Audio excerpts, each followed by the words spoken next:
اعوذ باللہ من الشیطان الرجیم بسم اللہ الرحمن الرحیم۔ سورہ آل عمران کی آیت نمبر 33۔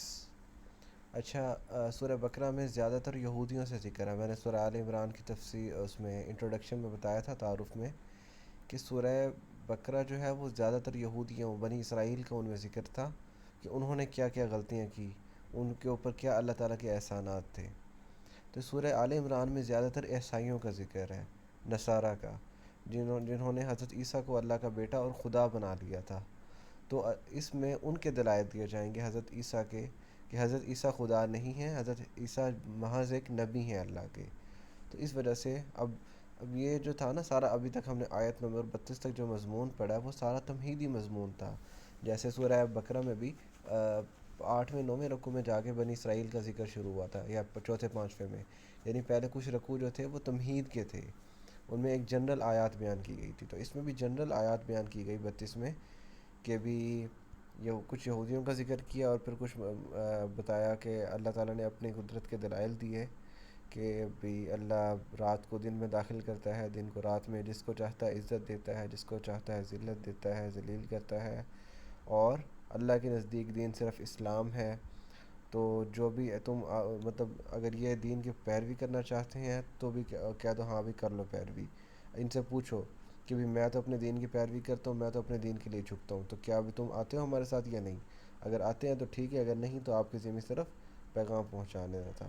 اور کن لوگوں کے اعمال ضائع ہو گئے، کن لوگوں کے اعمال ضائع نہیں ہوں گے، اور جو ایمان والے لوگ تھے وہ کس قسم کی دعائیں کرتے ہیں، یہ ساری چیزوں کا ذکر تھا اب تک۔ اب تمہید کے بعد اب اصل ذکر آیا، جس کا سورہ آل عمران کا نام ہی آل عمران اس وجہ سے رکھا گیا تھا۔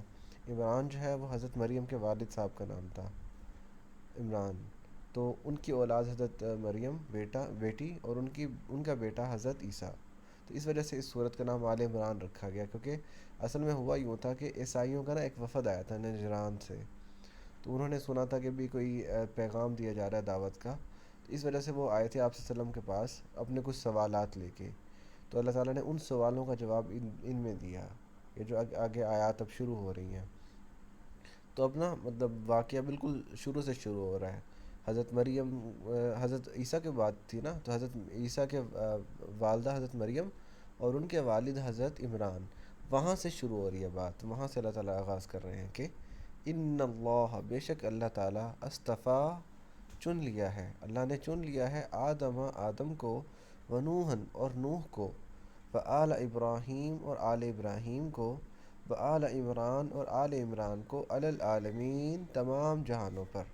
یہ اللہ تعالیٰ نے نا ترتیب سے بتایا کہ پہلے حضرت آدم علیہ السلام آئے، پھر نوح علیہ السلام آئے، اور پھر آئے آل ابراہیم۔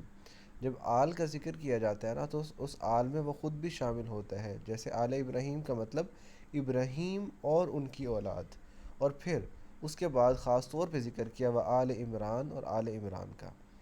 حضرت آدم علیہ السلام کی اولاد میں پہلے حضرت ادریس آئے تھے، پھر نوح علیہ السلام، اور پھر جو برگزیدہ پیغمبر آئے ہیں وہ ابراہیم علیہ السلام۔ ان کے دو بیٹے تھے، حضرت اسحاق اور حضرت اسماعیل۔ تو حضرت اسحاق کی اولاد آگے چل کے بنی اسرائیل کہلائی، اور ان کے آخری پیغمبر حضرت عیسیٰ علیہ السلام تھے۔ اور حضرت اسماعیل کی اولاد جو ہیں ان میں کوئی نبی نہیں آیا، آخری پیغمبر آپ صلی اللہ علیہ وسلم جو ہیں وہ ان کی اولاد میں سے آئے بس۔ تو اس وجہ سے یہ ذکر کیا کہ باقی انبیاء بھی جو باپ دادا گزرے ہیں وہ بھی تو سارے نبی تھے۔ تم نے جو حضرت عیسیٰ کو خدا بنا دیا ہے، اللہ کا بیٹا بنایا ہوا ہے، تو تم نے ان کو کس بیس پہ خدا بنا لیا، جبکہ ان کے جتنے بھی آگے والدین گزرے ہیں، جتنے بھی جو آباء و اجداد ہیں وہ تو سارے نبی تھے۔ اگر یہ خدا ہیں تو ان کو تم کدھر فٹ کرو گے؟ ابراہیم آل عمران تو حضرت عیسیٰ کو کر دیا، پہلے ابراہیم علیہ السلام گزرے، نوح گزرے، آدم گزرے، ان کو کدھر کر رہے ہو؟ تو بے شک اللہ تعالیٰ نے چن لیا ہے آدم کو، نوح کو، آل ابراہیم کو اور آل عمران کو، تمام جہانوں پر، ان کو ان کی اولاد کو تمام جہانوں پر چن لیا تھا، کیونکہ زیادہ تر انبیاء جو آئے ہیں، جو انبیاء کا ایک سلسلہ چلا ہے وہ انہی میں چلا ہے نا۔ تو اس وجہ سے یہ آیت جو ہے نا وہ اس چیز کی طرف ہے کہ ہم نے صرف ان کو چن لیا ہے۔ باقی ہم انشاءاللہ آگے پڑھیں گے کل۔ وما علینا الا البلاغ المبین۔